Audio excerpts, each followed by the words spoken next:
This week on Oncor TV, you have a different perspective when the national anthem is played. A father reflects on his son's ultimate sacrifice as their community prepares a lasting tribute. But first, CEO Alan Nye is here with an update. I hope you had a great Memorial Day weekend. It's important for all of us to take time away to recharge. For those of you working remotely, you've probably seen the announcement that we will continue to work as we have until at least the end of June. And we will provide 30 days advance notice before returning to the workplace. And as always, the health and safety of our employees and our customers is and always will be our top priority. A few weeks ago, I was honored to announce that Oncor was donating $1.7 million to nonprofit organizations in Texas to help with coronavirus relief. This donation helps expand our collective reach to those who need it most. Today marks the second week of our virtual United Way campaign. I'm proud to give to the United Way, and I hope you will too. The support this organization provides to our community is needed now more than ever. Now here's Debbie to share more about how Oncor is stepping up to give back. Thanks, Alan. As many of you know, one of my most treasured roles here at Oncor is helping to oversee our community involvement initiatives. Through this role, I've had the opportunity to speak with and volunteer alongside many employees who are as equally passionate about giving back and making life better for those around us. The last several months have been especially difficult for many of the communities where we live and serve, and the overwhelming toll has just begun. But despite the crisis, Oncor employees are rallying around each other and those in need. And that's an example of who we are. It's our one Oncor spirit shining through. Oncor is supporting our neighbors in two primary ways: the $1.7 million donation Alan just highlighted, and our United Way campaign, which runs through June 5th. This is the first time we've held this annual campaign virtually, but I believe we'll bring the same energy and passion to this campaign that we always do, because the need is now. We must do all we can to support many of the agencies and nonprofits that are leading the way and rebuilding lives. By supporting your local United Way, we have an opportunity to pull together, even from afar, and help our communities back on track. Whether it's food, emergency financial assistance, or mental health services, United Way is investing in local programs and people when they need it most. If you can give, I hope you will access one of the emails you receive from me and make a payroll deduction or a one-time contribution online. In addition, please check the intranet for virtual volunteer opportunities that you and your families can participate in throughout the campaign. While this won't be our traditional United Way employee giving campaign, I know that Oncor's spirit of generosity will still be felt far and wide. Thank you for making a real difference for our communities and our neighbors. Here's a look at your Oncor weather current forecast for the next 3 days. We've got high temperatures in the upper 70s and low 80s for Wichita Falls, with pretty good shots at some rain chances there Tuesday, Wednesday, and Thursday. Very similar forecast for DFW. Good shots at rain Tuesday, Wednesday, and Thursday with highs in the low 80s. Tyler, highs in the low 80s, and once again, those chances for rain are pretty stout Tuesday, Wednesday, and Thursday.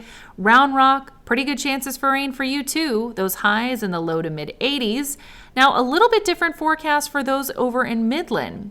While we still have those highs in the low to mid 80s, we only have about a 20% chance on Tuesday, Wednesday, and Thursday for any shots at rain, but more sunshine than the rest of our service territory. That's a look at your Oncor weather current forecast. We've had over 300 requests for our at-home Super Safe Kids kit, and great news, these are all going to be mailed out this week, so you can expect them soon. And if you've got one coming, here's what you can expect inside. You'll get a neat magnet that can go on your fridge. It's got some of those Super Safe Kids tips on it, a first aid kit. This is really neat. A hand crank flashlight, no batteries needed. That's great for your storm safety kit. Then, of course, we've got our Super Safe Kids activity booklet with stickers inside and activities. The very coveted plastic hard helmet with the Super Safe Kids logo on it. And to keep everything organized, we've also got this little bag to keep it all together. Now, most importantly, that's going to be coming in your kit is going to be this sheet. It's a checklist that's going to help you and your family create your own Super Safe Kids Storm Safety Kit. Now, after you create your kit, we're asking everyone to take a picture of yourself, your kids, and your kit all together and send it to communications@oncor.com. We'll be drawing on June 15th for winners for a fun and fantastic prize. And we'll be announcing those winners on June 16th. So make sure you do that. We'll have more after the break. 365 days a year, we stand on the front lines of progress, brave the storms, infuse high tech with a human touch, and connect people all across Texas. At Oncor, we empower modern life. Before Aaron joined the military, Memorial Day was kind of the day that it was the start of summer. We always had hot dogs and hamburgers, the stuff everybody does on Memorial Day. Obviously now, Memorial Day is way different. My name is Mark Hudson. I'm a project manager in EPS metering, which is part of measurement services. When Aaron was in high school, he was on the high school golf team. He played soccer from the time he was 4 till he was 15. He was a graduate of Marcus High School. We lived in Highland Village at the time. He came to me one day when he was 19 and said, I'm thinking about joining the Army. They were deployed on after Christmas. They were deployed. They left on January the 3rd of 2005. Basically once a week he would call us.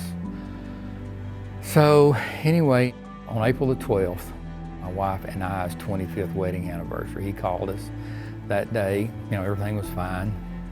Saturday morning, we were having breakfast with my parents at a local restaurant in Mount Pleasant.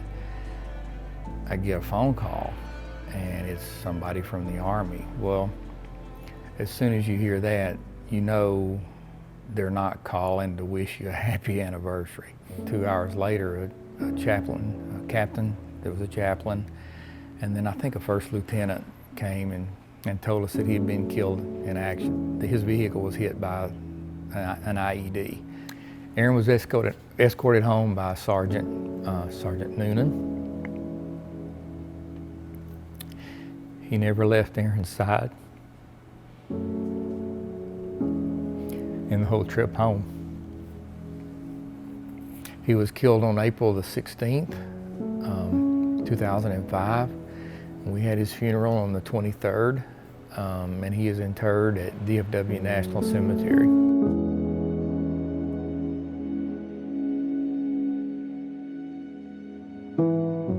They did a Veterans Park in Highland Village by the new City Hall, and it had Aaron's plaque on it. Well, there was a group that got together and said the city needs to do more. A year and a half ago is where we first got wind of this kind of bridge program. And the thing you think of is this is a big deal. It's a permanent bridge. He would be 37 this year, which another thing that he was killed roughly a month before he turned 21. So yeah, I wonder what he would be doing, what he would be like, that kind of stuff. I'm just like my dad. Got a feeling he'd be just like me.